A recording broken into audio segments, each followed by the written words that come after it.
going to have a look at the mechanisms that you need to learn now.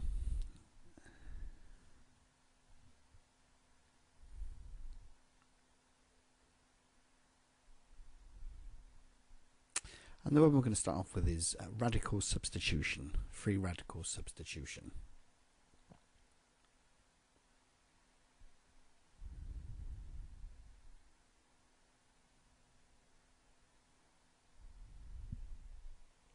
Halogenation of alkanes. First of all, I'll go through the actual reaction that we're talking about. If we have methane and we add chlorine gas, we either need UV light or high temperature like 300 degrees Celsius in order for this to happen. And then you end up with chloromethane and HCl. So that's the overall reaction. And we're going to look at the individual steps of the mechanism. It starts off with the initiation step, and that's step 1. And that involves the homolytic fission of the chlorine bond, chlorine-chlorine bond, to produce 2 chlorine radicals. And that needs the UV light. It needs quite a lot of energy. So the chlorine-chlorine bond breaks by homolytic fission, producing 2 chlorine radicals. Now, radical is a species with an unpaired electron, and that's homolytic fission, because both the species end up the same. Now we'll move on to step 2, which is the propagation step. Now, in the propagation step, that's where the products are made of the reaction. So if we remind ourselves of the actual reaction itself, the overall reaction. So this isn't the propagation step, this is the overall reaction that I'm going to draw here. So I've got CH4 plus Cl2 goes to CH3Cl, chloromethane plus HCl. That's my overall reaction. So in this propagation step, we're going to make those products. We're going to make chloromethane and HCl. So in the propagation step, this is what happens. The chlorine radical reacts with the methane and produces a methyl radical, CH3, with a lone electron, and the HCl. And now that's the product that's formed overall. You see HCl. So that's the first reaction in the propagation. The second reaction in the propagation step will start off with the methyl radical, CH3, with an unpaired electron, reacting with chlorine gas, Cl2, and you end up with chloromethane and another chlorine radical. So the chloromethane here is what's produced as a product. So we've produced our 2 products. You also produce radicals. Whenever you do a propagation, you generate more radicals. Now the step 3 is the termination, and that's an easy one to work out because it's where all the radicals that you've generated can come together. So far we've produced methyl radicals, chlorine radicals,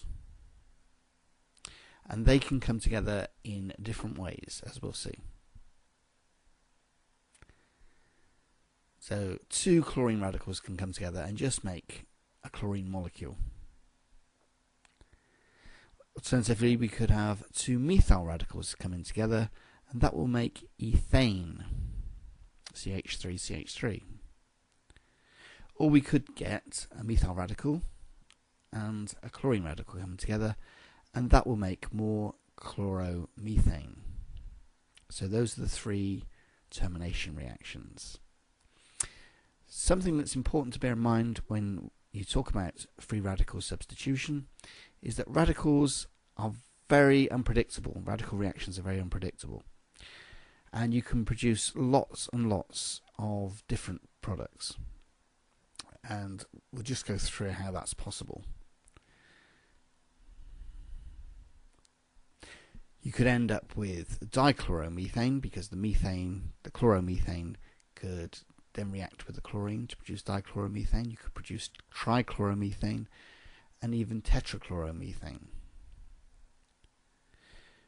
Also, as we've seen, you can generate ethane, and the ethane itself can undergo halogenation and form chloroethane.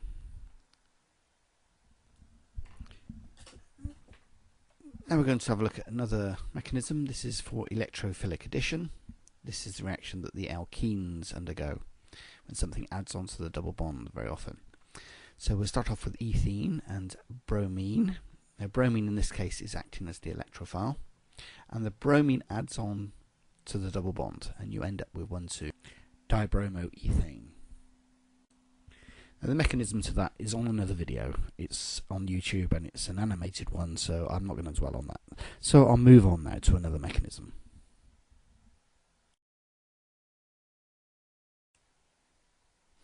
We're going to look at nucleophilic substitution reactions, and we're going to have a look at the reactions of halogenoalkanes, the hydrolysis of halogenoalkanes. That's what we're going to look at.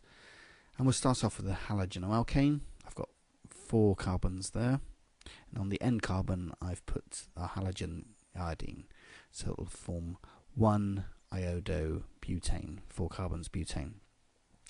I'm reacting that with KOH, potassium hydroxide, reflux it,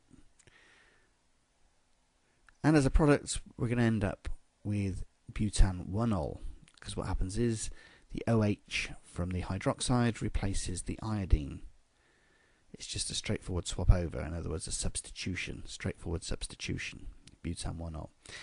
Let's go through the mechanism for this. Now when you're doing this, what you need to do is to change your halogenoalkane into a 3-dimensional tetrahedral-like arrangement. So you start off with a carbon with the tetrahedral bonds drawn with the wedgie diagram, and you'll put the halogenoalkane on the bond that's furthest to the right there.